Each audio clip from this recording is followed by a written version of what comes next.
the race is over, I'm in victory lane with my kids, and of course celebrating, and I'm consumed with having won at Darlington. And as a driver, that's a badge of honor. Somebody taps me on the shoulder after an interview with Dick Bergman and says, Kurt's on his way over. Suggested Kurt was marching across the garage area. And I thought, now these are very early innings for Kurt. He could be a little salty. And I was thinking, okay, I might get a Ross Chastain. But he gets within 20 feet of me, and he's all by himself, and he goes, "That was awesome!" And he sticks his hand out, and we celebrated, and because of that, I think he cemented our friendship. So that's where I want to start, because that's the most important part to me 20 years later. When you wake up Saturday or Sunday morning, in my world, it's okay to despise all the people you compete against. I mean, I really believe that when you get on the track, that it's okay to dislike them. But some of my greatest friends are here at the racetrack.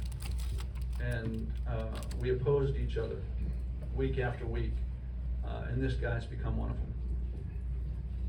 Kurt, you go.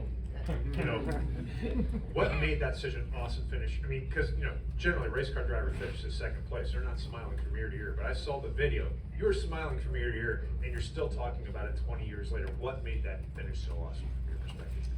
To me, it is that friendship that came about from it immediately after.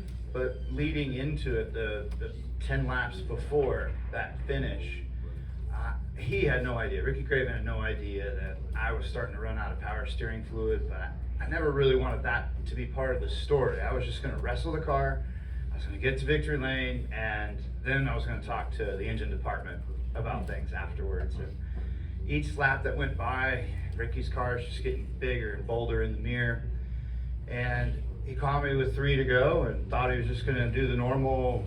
Racers are supposed to race the racetrack. You don't race each other. There has to be give and take on such a treacherous racetrack. The track too tough to tame. The lady in black, like if somebody's got to run and you were alongside of me, you were 99% supposed to make that pass. And That's exactly what I thought. Yep, I'm like, this is what he's thinking. So I'm going to surprise him, because now I got to pull out tricks out of my racing toolbox to try to block him, or to confuse him, and to try to still preserve the lead that I had. And we went down into one. He didn't know it. We both slammed each other up into the fence, and I'm like, see, buddy, it's on. And when the cars landed and we didn't quite completely lose control, I gassed it up, jacked him up with his rear tires were off the ground. I set him back down, and then I just took off and ran. And I just took off and ran down the back straightaway. I went through 3 and 4 on the high side, thinking that would be easier without the power steering to keep my momentum. And then he had a great run through 3 and 4, and he knew this time not to go into 1. And I'm like, all right, I think I got him covered for another half a lap.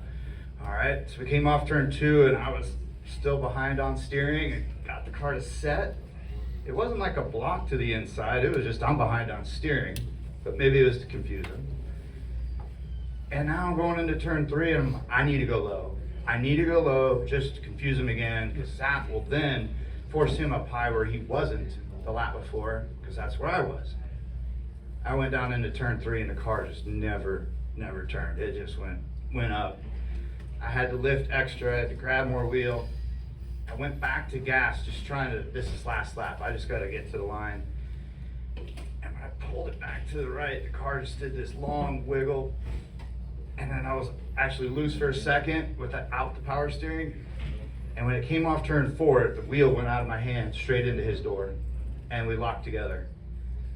And it's been great to tell the story so many times, because you didn't know that I had the power steering issue. You didn't know why I doored you like that. You thought that you came up into me. And there's been so much of this give and take and respect. And at the same time, both of us took the gloves off and went at it for 12 rounds with each other, with no low blows, no big haymakers. It was, we're gonna wear each other down. And at the line, it was at 2,000ths of a second. I knew something special happened as soon as we crossed the line. I could just tell. There was something spiritual about it, and that's what's connected us for this many years. Speaking of spiritual, I feel like there was a confession here. Because this is the first time in 20 years I've ever heard him admit that he hit me first. I've been asked, and if you look at 2 or 3 different views, you see 2 or 3 different perspectives. And Every perspective is so different. Yeah. I mean, I can change it to look in Photoshop that I won now. Yeah, right. Yeah, it brings me back great memories. Obviously, Kurt had a brilliant career, and I had a couple brilliant races. But the net of it is that 20 years later, we're still talking about it, and I think that's pretty cool. I think that's a reflection of all you, who I have a relatively clear understanding, having been with ESPN and Fox for 15 years, how hard your job is. But what you do feeds the fans, and the fans are the ones that really own this race. I mean, everywhere I go, if they've never met me, they want to talk about this race. And if I can add to that, our finish was the closest in history for many years. And then it was tied at Talladega, which is a track where you would expect those types of close finishes, not here.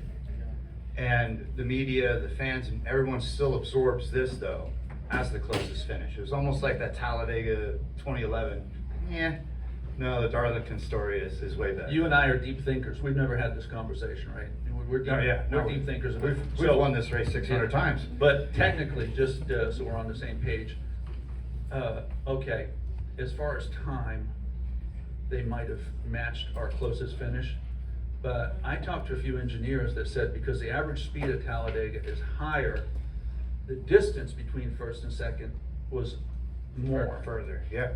So we actually still have the closest finish. Way to go, Goose. Yeah. I don't know if it's important to anybody else, but it's pretty important to me. Well, hopefully the lady in black hasn't lost that love and feeling.